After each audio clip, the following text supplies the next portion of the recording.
Hello everybody. Today's topic of discussion is mechanism of hormone action. First of all, you have to know the what is hormone. Hormones are the biomolecules that are synthesized by one type of cell, transported through the blood, and act on another type of cells. Then, how to classify hormones? Depending upon the location of receptor, they are classified into class 1 and class 2 hormones. Then, what is class 1 hormones? What are the features of class 1 hormone? They are lipophilic, that means they are soluble in lipid. Second, the receptor are present either in the cytoplasm or in the nucleus. Then the plasma half-life of the hormones are prolonged, that is hour or day. Mediators of this group of hormones are hormone receptor complex,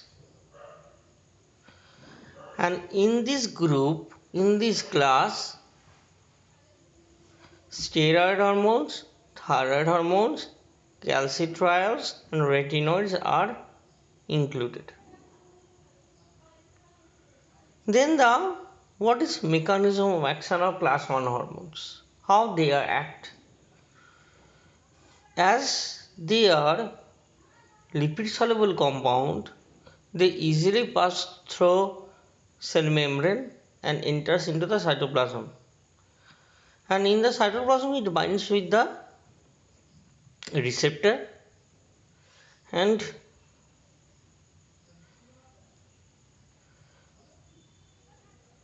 due to the binding of the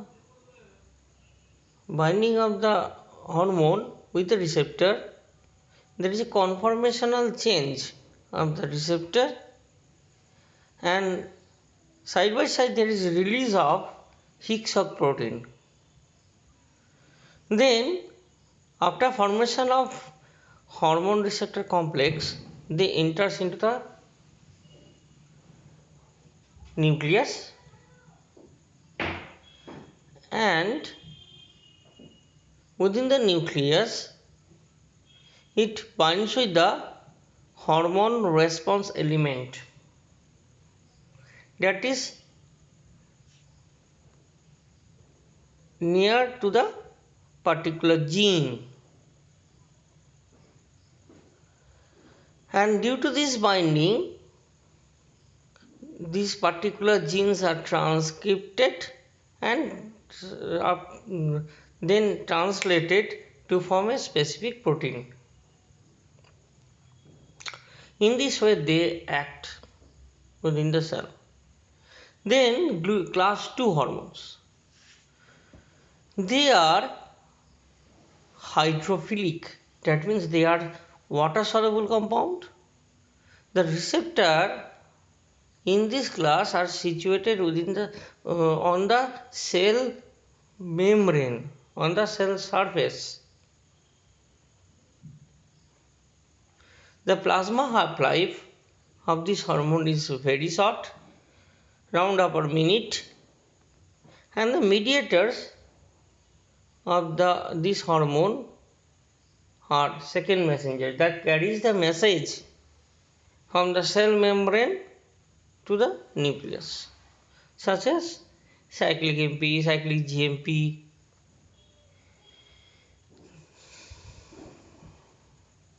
These are the features of class 2 hormones. Then class 2 hormones, depending upon the types of second messenger used, they are subclassified into hormone act through IP3-DAG pathway, hormone act through increase intercellular concentration of cyclic AMP, hormone act through decrease intercellular concentration of cyclic AMP. Hormone act through increase intercellular concentration of cyclic GMP. Hormone act through second messenger kinase. So these are the subclassification of class 2 hormones. Then how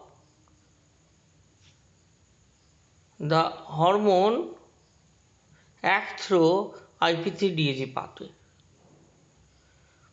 The hormones first of all binds with the specific cell membrane receptor.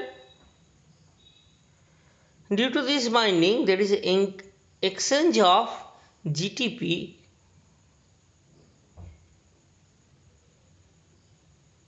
in GDP on GQ protein. That leads to dissociation of alpha subunit from beta gamma subunit of G protein, and this alpha subunit gets binds with the activator molecule, that is the effector molecule, that is the phospholipase C, and there is activation of phospholipase C. This phospholipase C acts on the PIP2, that means phosphatidyl inositol diphosphate, and this molecule broken down into IP3, that means inositol triphosphate, and DAG, that is diacyl glycerol. Then what are the function of DAG and IP3? DAG open the calcium channel present in the cell membrane, and calcium from extracellular space enters into the intercellular space. And what is the function of IP3? IP3 release the calcium from endoplasmic reticulum to the cytosol. So the concentration of calcium within the cytosol increases, and this calcium binds to the calcium binding protein, that is calmodulin, and this calcium calmodulin complex stimulates the calmodulin kinase enzyme, and this phosphorylates the particular protein to form phosphoprotein, and ultimately there is a physiological response. In this way, the class 2 hormone that acts on the through the IP3-DAG pathway act. Then what are the hormone act through IP3-DAG pathway? First of all, the ADH and vasopressin through the V1 receptor. Then oxytocin, TRH, gastrin, cholecystokinin, and GRH.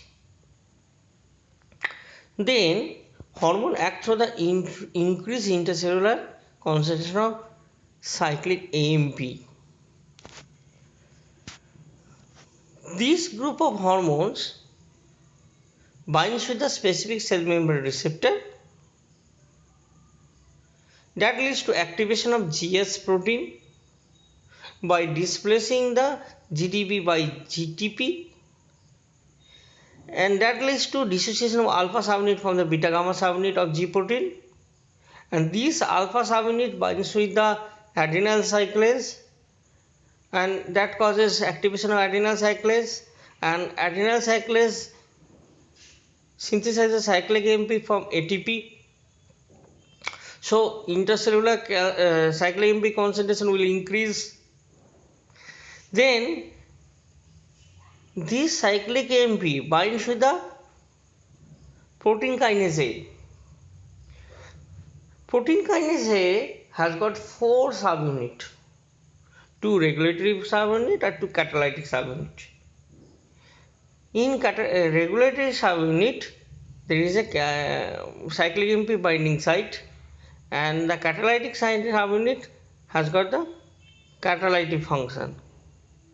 When intercellular cyclic AMP concentration increases, it binds with the regulatory site of the portion of the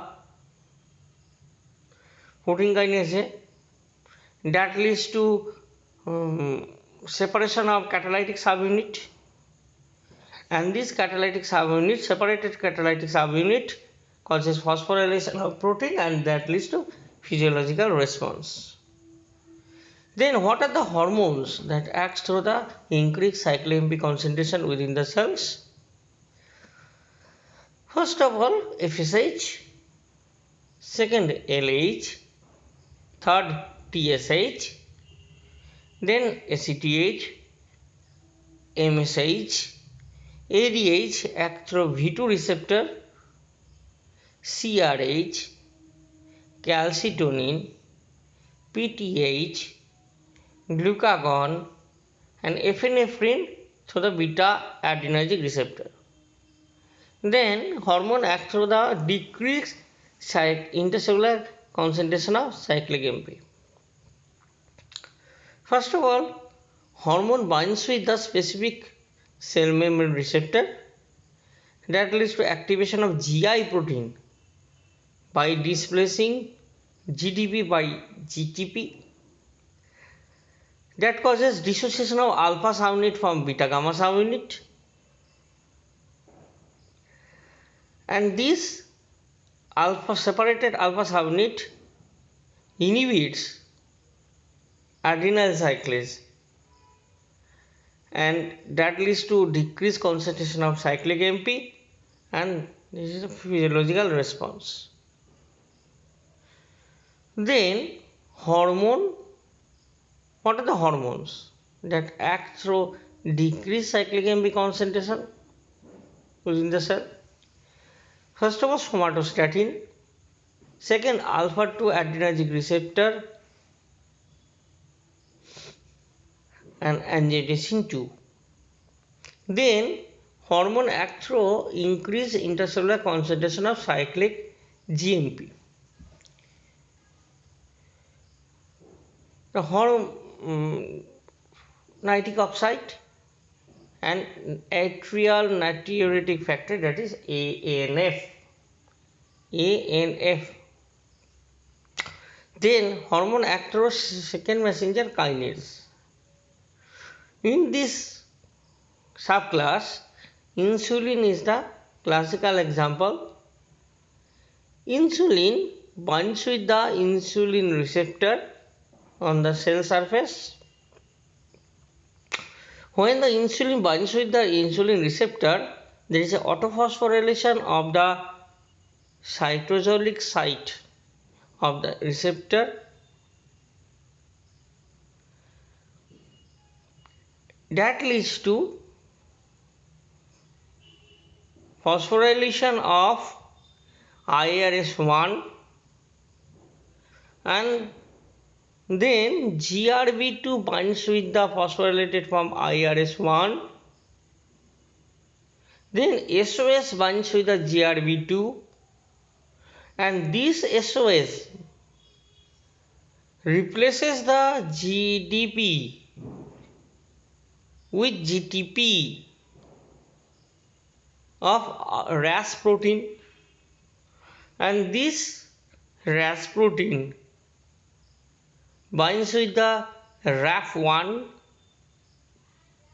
and this RAF1 phosphorylates the MEK protein, and this phosphorylated MEK protein phosphorylates the MAP kinase protein, and when the MAP kinase gets phosphorylated, this phosphorylated form enters into the nucleus, and this MAP kinase, phosphorylated MAP kinase, binds with the ELK1 and causes phosphorylation of ELK1, and this phosphorylated ELK1 binds to the SRF, and this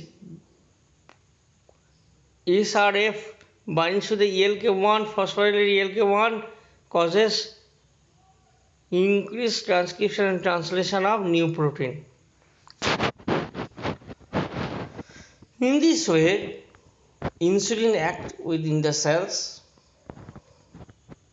Then you have to know these are all about the mechanism of action of hormones. Then you have to know what is G protein and G protein coupled receptor, because G protein is a new term to you. G protein, why it is called G? Because G protein binds with the GTP or GDP, so it is named as G protein. It consists of three subunits: alpha, beta and gamma. G protein, there are three types of G protein. One is GS, that is stimulatory G protein, GI, that is inhibitory G protein, and GQ protein. First of all, GS protein. GS protein, depending upon the type of alpha subunit, they are subclassified into two.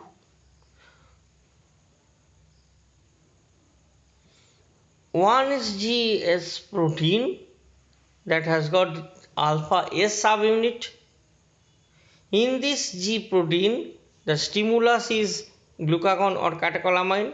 Effector is adenyl cyclase that causes increased activity of adenyl cyclase, and effect will be the increased gluconeogenesis and glycogenolysis.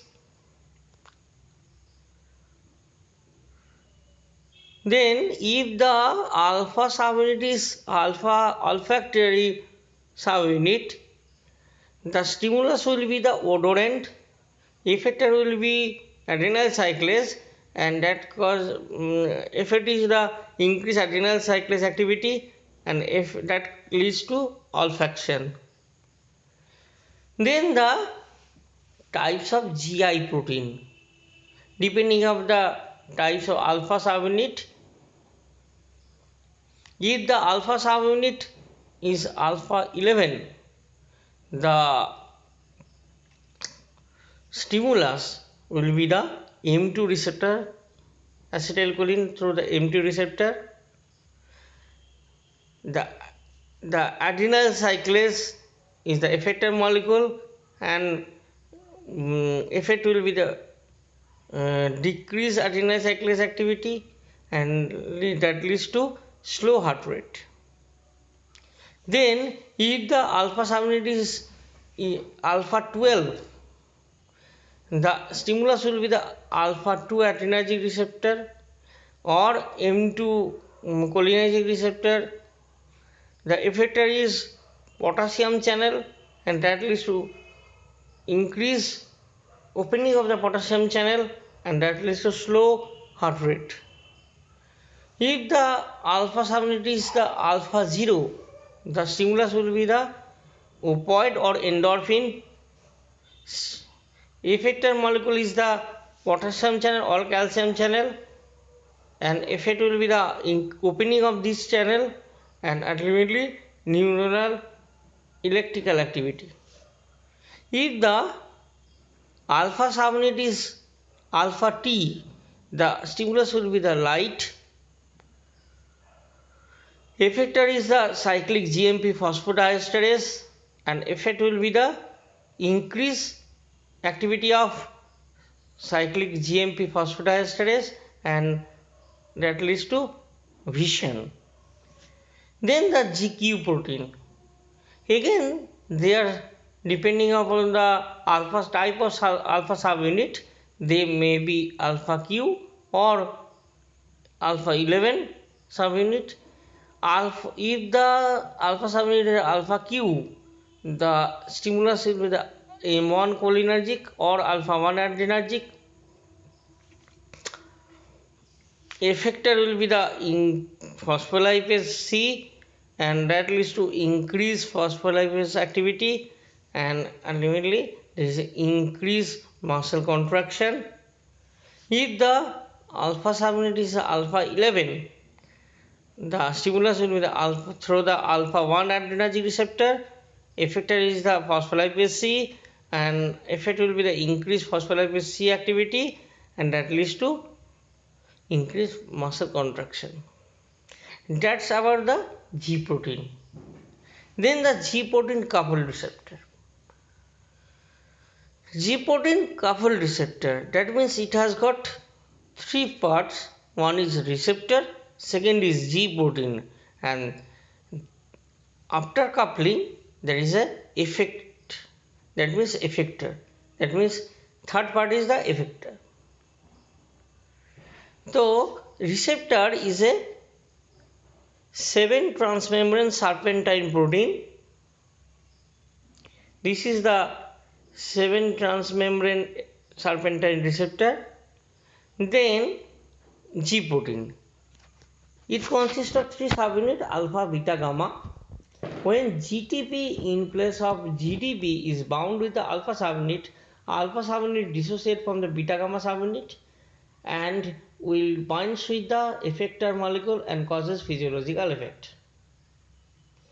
G alpha subunit of all G protein has a GTPase activity.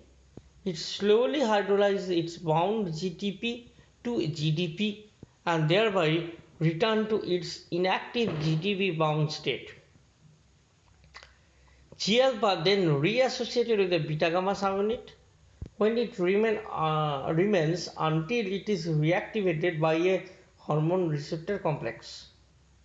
For example, binding of epinephrine enables the receptor to catalyze the displacement of bound GTP by GTP, dissociation of alpha subunit from beta gamma subunit, that leads to activation of GS alpha and binding with adenyl cyclase, that causes activation of adenyl cyclase. This activation of GS alpha is self-limiting. GS alpha is a GTPase that turns itself off by converting its bound GTP to GTP, and adenyl cyclase gets inactivated. GS alpha reassociated with beta and gamma subunit, and so GS is again available for activation by hormone receptor complex. The beta and gamma subunit of GI and GS are identical, but the alpha subunit are different. The G alpha GTP of the GI protein inhibits the adenyl cyclase. Also, the G beta gamma that is released when the G alpha GTP dissociates from the GI protein binds to the G alpha GTP of a GS protein and blocks its activation of adenyl cyclase. Then the effector molecule. It may be adenyl cyclase, phospholipase C, potassium channel, calcium channel, or cyclic GMP phosphodiesterase. Then G protein related diseases. First, cholera toxin. The cholera toxin has got the two subunits, A and B. B for binding. B subunit binds with the GM1 ganglioside receptor present on the luminal surface of the jejunal epithelial cell. Then A subunit gets internalized onto the cytosol of the intestinal cell by receptor mediated endocytosis. Then A subunit ADP ribosylates the alpha subunit of the G alpha protein from NAD so that GTPase activity of the GS protein will be lost. Adenyl cyclase remains active. As a result, intercellular cyclic AMP concentration will increase. That causes increased cyclic AMP that inhibits the sodium absorption and activates the chloride secretion from the cells. Then the pertussis toxin. It causes ATP ribosylation of the alpha subunit of GI protein from NAD so that replacement of GTP in place of GTP cannot be done. It consists of two subunits A and B. B subunit binds with the tracheal receptor Then subunit gets internalized to the cytosol by receptor mediated endocytosis. Then diphtheria toxin. It also composed of A and B subunit. By the same mechanism, A enters into the cytosol of the laryngeal epithelium by receptor mediated endocytosis. Then it causes ADP ribosylation of elongation factor 2, leads to inactivation of elongation factor 2 that causes decreased protein synthesis. Next, enterotoxigenic E. coli. It is also composed of ARB subunit and mechanism is same as cholera toxin. Then pseudo hypoparathyroidism. Here the basic pathology is decreased G protein synthesis. Then acromegaly. Here also the basic pathology is decreased GTPase activity of alpha S subunit. And last, disease related to the G protein is McCune-Albright syndrome. Here, decreased GTP activity of alpha S subunit occurs. That's all for today. Thank you.